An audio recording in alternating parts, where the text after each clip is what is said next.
E hoje é celebrado o Dia Mundial do Meio Ambiente e da Ecologia e nós vamos começar o programa explicando como o agronegócio pode ajudar a diminuir o gás carbônico. Vamos entender como a agroecologia pode ajudar neste processo e eu recebo a coordenadora do Núcleo de Agroecologia e Coordenação de Agroecologia e Produção Orgânica na Semagro, Francimar Pérez, e a gestora de Desenvolvimento Rural da Agraer e membro do Núcleo de Agroecologia do Estado, Denise de Miranda. Bom dia, meninas. Sejam muito bem-vindas ao programa. Bom dia. Bom dia. Denise, primeiramente, eu gostaria que você começasse falando pra gente o que é agroecologia. Bom dia, Aniele. Bom dia a todos. É um prazer imenso estar aqui com vocês hoje. E a agroecologia tem tudo a ver com o meio ambiente, né? Porque a agroecologia, na verdade, a gente quando vai explicar, a gente fala que a agroecologia é ciência, é prática e é movimento. Então, assim, que ciência que é essa que a agroecologia trata, né? É uma ciência que busca otimizar os recursos que tem na propriedade, sem o agricultor ficar muito dependente de comprar muitas coisas de fora, pensar práticas produtivas que otimizam o recurso, mas preservando o meio ambiente. Então, preservando a água, preservando a mata, preservando o solo, preservando as espécies vegetais. Então, são as ciências que estudam e complementam essa parte. Quando a gente fala prática, por que ela é prática? Ela é prática porque ela precisa ser testada na prática, que às vezes a ciência a gente faz na universidade, faz no centro de pesquisa, mas a prática a gente tem que testar ali na realidade, no ambiente que eles estão vivendo. Então é a prática, o conhecimento do agricultor. E ela é movimento, porque movimento significa um movimento social. Como que a agroecologia, essas práticas estão inseridas na sociedade. Então, quem mexe com a agroecologia está sempre pensando o impacto disso na sociedade e questionando essa postura deles. Tá, ok. Acho que ficou bem explicado aí, né? Francimar, fala pra gente um pouquinho, então, o que é a Semagro? O que você faz lá? Qual que é o seu trabalho? Então, bom dia, Aniele. Bom, dentro da Semagro, que é a Secretaria de Meio Ambiente, Desenvolvimento Econômico, Produção e Agricultura Familiar, né, eu atuo na Coordenadoria de Agricultura Familiar, promovendo e coordenando as ações voltadas para promover a agroecologia e a produção orgânica. Então, tem a Agraer, que é uma subsidiada da Secretaria, né, onde temos os técnicos que atuam a campo, e eu, junto com a Denise, né, a gente coordena esse trabalho voltado para promover as tecnologias, né, e a produção, né, que os produtores desenvolve nas suas propriedades. Tá, ok. Denise, agora você fala um pouquinho para a gente também do seu trabalho lá na Agraer. Então, o nosso trabalho dentro da Agraer, a Agraer é o órgão de extensão rural, né, aqui do Mato Grosso do Sul. Então, eu fico na Agraer Central e a gente tem a nossa equipe da Agraer, que tem uma agência em cada escritório municipal. Então, dentro da Agraer, a gente já identificou alguns agricultores, alguns técnicos que acreditam na agroecologia, que têm vontade de desenvolver um trabalho nessa linha. E aí a gente faz um apoio técnico e de fomento tanto para os agricultores quanto para os técnicos. Então, a gente promove cursos, dias de campo, a gente apoia os produtores que estão organizados com relação à parte produtiva, comercialização. A gente tem uma cooperativa de agricultores orgânicos aqui no estado que a gente também apoia, tem uma associação de agricultores orgânicos que a gente fez uma parceria para apoiar o processo deles também. Então, a gente tenta dar um apoio nessa linha, no que for demandado e no que a gente tiver a equipe que pode ajudar. A gente tem um centro de pesquisa também, a Fran depois pode falar um pouco mais sobre isso, mas que a gente tem uma unidade de produção agroecológica, onde tem uma diversidade de alimentos, de produtos agrícolas que a gente pode estar distribuindo. Então, a gente tem variedade de batata doce, cará, inhame, plantas medicinais, banana. Tem, assim, uma imensidão de variedades que às vezes não são tão comuns e às vezes a gente está fomentando essa diversidade e estimulando as pessoas a produzirem e comprarem.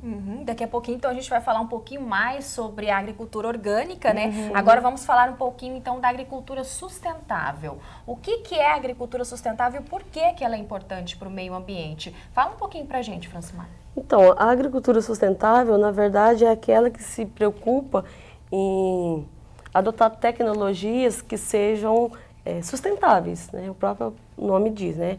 ela tem que ser produtiva, ela tem que ser economicamente viável, ela tem que ser socialmente justa e ela tem que conservar e preservar os recursos naturais, né?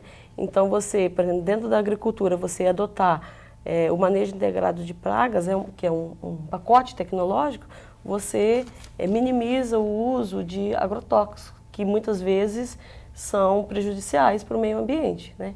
Então, você reduz o custo, porque você aplica menos o produto químico e você contribui para o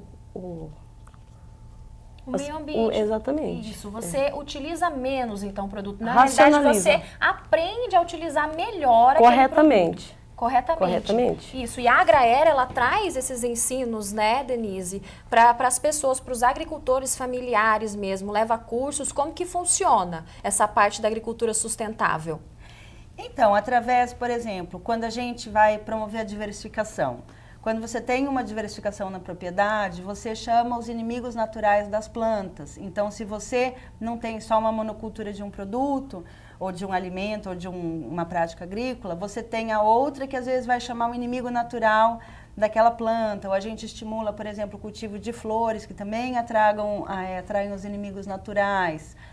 A própria parte da conservação de água, né? Então, às vezes, as pessoas desmatam até a beira do rio e depois já começa a ter problema com água, não tem mais água, às vezes, para fazer a irrigação. A mata mesmo, quando você preserva a mata, você também tem os inimigos naturais, você tem essa biodiversidade que estimula. Então, o papel da Agraera, na verdade, é estimular as pessoas a pensar isso, porque normalmente as pessoas tendem a pensar só no único cultivo, né? Eu sou produtor de alface, sou produtor de tomate, sou produtor de mandioca. E a agroecologia, quando ela é estimulada, ela estimula os agricultores a pensar que a propriedade ela é um todo e ela tem que ser pensada na diversidade, porque aí você deixa a natureza trabalhar em seu favor. Então, na verdade, a gente tenta estimular essa mudança de conceitos, e não da especialização, mas da diversificação e desse olhar da propriedade como um todo. E é uma mudança de paradigma, né? Porque dentro das universidades, dentro das escolas, a gente é estimulado a pensar a especialização, a pensar, eu tenho que maximizar a produção por área, E na agroecologia a gente fala não no máximo, a gente fala no ótimo. Então, às vezes, o máximo não é o ótimo, porque o ótimo, ele vai ser menos caro, ele vai custar menos, ele vai ter menos trabalho, ele vai deixar a natureza trabalhar. E, às vezes, o máximo, ele vai produzir mais, mas a um custo muito maior, tanto em termos financeiros quanto em termos ambientais. Agride muito mais o meio ambiente, né? Uhum. E você falou aí da parte de irrigação, da parte de água, né? Infelizmente, a agricultura a gente sabe que ela utiliza muita água na irrigação, né? Francimar, como que a gente pode resolver esse problema, então? Assim, de princípio básico, né? Só de você deixar o solo coberto, né, com uma palhada, você já evita a evaporação de água, então você conserva a água no solo. Você adotando também técnicas de construção de terraços, você faz o manejo da água na propriedade. Porém, algumas culturas, isso não é suficiente para atender a demanda de água para o ciclo produtivo, né? Então, aí, quando demanda a irrigação artificial, que a gente chama, né? Um dos métodos, dos sistemas mais eficientes e econômicos é o sistema de gotejamento, né? Porque ele demanda menos energia, porque a pressão, não exige muita pressão do sistema, né? E também ele é mais econômico porque ele evita o desperdício. Os sistemas por aspersão muitas vezes estimula, né, o vento, a deriva, a evaporação da água, né? Uhum. E além disso também muitos sistemas, por exemplo, na horticultura, que é uma das atividades agrícolas que mais demandam a irrigação, o sistema por aspersão estimula às vezes a incidência de plantas daninhas. Isso são plantas que competem, isso demanda maior mão de obra do produtor. Então, o sistema de gotejamento é, sem dúvida, o mais econômico. E vocês estão falando aí bastante que esses sistemas, esses métodos para a agricultura, né, sustentável, ela é econômica. Mas ela é econômica só para quem trabalha com agricultura familiar, por exemplo, ou em grande escala também? Como que funciona? Em grande escala existem tecnologias apropriadas para a grande escala, né? Por exemplo, em grande escala, normalmente, por exemplo, a cultura de grãos, você não usa esse sistema de gotejo, você usa os pivôs central, né? Mas, mesmo assim, você pode adotar o método de você fazer o manejo, você fazer o acompanhamento, não você irrigar aleatoriamente. Aí não choveu, eu vou lá e aplico uma determinada lâmina de água. Não, você faz o manejo, o acompanhamento. É isso que se chama uso racional. Você vai aplicar aquilo que a planta precisa. Então, mesmo com outras tecnologias que não são tão econômicas, você pode usar a aplicação racional do insumo ou do recurso que está sendo demandado naquele momento. Denise, o que é agricultura orgânica? Como se trabalhar com orgânicos? É complicado? Na verdade, tem uma grande diferença entre, por exemplo, a produção orgânica e a agroecológica, né? Quando a gente fala em produção agroecológica, como eu falei no início, assim, é mais uma atitude, uma postura, uma forma da gente encarar o sistema produtivo. Na agricultura orgânica, você já tem um mecanismo legal de certificação, digamos assim. Então, o Ministério da Agricultura já publicou uma lei, a lei vale desde 2010, que para você produzir como alimento orgânico, você tem uma série de passos e procedimentos que você tem que se credenciar.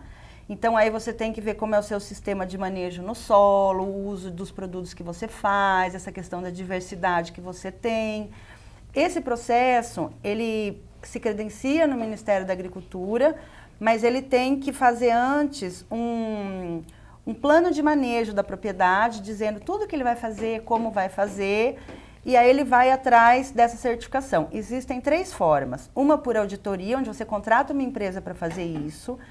A outra, onde você tem uma entidade que faz isso de forma participativa pelos próprios agricultores, que chama OPAC, que é um organismo participativo de avaliação de conformidade. Aqui no Mato Grosso do Sul, a gente tem só uma OPAC, que é a OPAC Apomes. E tem um terceiro mecanismo, que é quando você faz a venda direta para o consumidor. Então, aí você faz esse plano de manejo, faz os procedimentos e credencia um grupo. Aqui também no estado a gente só tem um organismo que faz isso, que é a Organocop. Então, assim, a gente tem algumas iniciativas, mas ainda são poucas.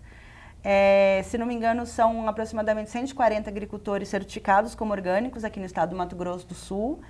Então, a gente ainda espera que isso cresça muito, porque é uma garantia para o consumidor que aquele alimento é realmente produzido de uma forma orgânica, né? Ele seguiu todos os passos e tem alguém que está acompanhando esse processo. Realmente muito mais saudável, né, esse alimento. E como que nós, consumidores, nós como consumidores, podemos também ajudar aí ao meio ambiente? Eu acho que isso é muito importante a gente pensar a nossa atitude, o que a gente consome, para onde vai nosso lixo, como que a gente usa a nossa água. Então, por exemplo, a gente tem que comprar, a ideia de preservar o meio ambiente, a gente tem que comprar os alimentos mais próximos de onde eles estão sendo produzidos. Então, em geral, em feiras ou direto ao consumidor. Tem o Guia Alimentar da População Brasileira, que foi lançado ano passado. Ele até diferencia o tipo de alimento. Ele fala, dê preferência para os consumos in natura ou minimamente processados, que são aqueles que estão mais naturais, sem tanto aditivos, que daí a indústria tem que acrescentar muita química, tem que colocar muita embalagem para conservar, muitos conservantes, e isso gera depois o lixo, que a gente vai mandar ele embora. Então, eu acho que assim, para cada coisa que a gente consome, porque a gente como cidadão tem esse papel, não é achar que o meio ambiente está lá, é a floresta, é a água do mar, é a água dos rios. Não, o meio ambiente é o que a gente vive. Então, no nosso dia a dia, eu acho que a gente teria que pensar o que eu como, aonde eu compro, aonde eu jogo o meu lixo, o que eu faço com o meu lixo, se eu separo. Os resíduos orgânicos, por exemplo, eles são 50% de todo o lixo que a gente produz em casa. Então, a gente tem incentivado muito nas feiras, faz uma compostagem. Metade do seu lixo você pode estar usando nas suas plantas, se você tem um jardim, né, ou pode estar usando para cultivar outros alimentos, e você deixa o descarte do lixo, que vai para o lixão, muito menor e contaminando muito menos o meio ambiente. Sim, ou seja, todos nós podemos contribuir, né? Sim. Para encerrar então, meninas, eu sei que vocês têm aí uma agenda, alguns eventos que vocês gostariam de falar, né? Uhum. Fique à vontade. Eu acho que um evento bem importante que vai acontecer em julho é a Feira de Sementes Crioulas de Juti. O tema dela é o impacto dos agrotóxicos e a agrobiodiversidade. É a 13ª edição, é o 13º ano que ela está acontecendo. O Juti é um município pequeno, mas nessa feira chega a receber mais de 2.000 pessoas. Tem várias oficinas, depois vocês podem ver no site, tem várias oficinas bem interessantes, tem oficina prática, tem palestra e tem a feira de troca de sementes, que aí, assim, tem tudo a ver com a agroecologia, porque essa diversidade de sementes que você pode estar multiplicando, pode estar cultivando na sua propriedade, na sua região, você pode estar trazendo de outras regiões, né? Então, ela acontece sexta, sábado e domingo, e todos são muito bem-vindos, assim, a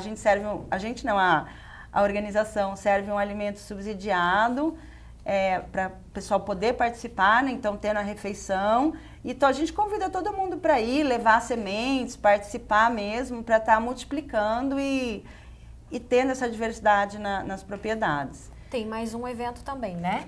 Vai acontecer uma semana antes desse evento, na primeira semana de julho, o dia de campo com o tema Alternativas para a Produção Agroecológica, Renda e Cidadania. Esse é um evento que é promovido pelo Núcleo de Agroecologia, que é um projeto no qual eu sou coordenadora, né, e conto com o apoio de várias pessoas da Agraer e de outras instituições. E esse dia de campo, eles na verdade são 3 dias, né, de atividades que serão voltadas para produtores, para estudantes e para consumidores. E o objetivo dele é justamente promover e divulgar a agroecologia, né, enquanto meio de produção, de geração de renda e de cidadania. E aonde que vai ser? Vai ser no Centro de Pesquisa da Agraer, que fica na saída para Rochedo, logo depois da UEMS, aqui em Campo Grande. Eles estão todos convidados. Tá ok, então, meninas, muito obrigada pela participação de vocês, viu, nesse dia tão importante, né? Foi muito legal vocês terem vindo aqui, tirar algumas dúvidas, né, que muitas vezes nós temos. Muito obrigada mesmo. Obrigada. Obrigada, Nós que agradecemos. prazer.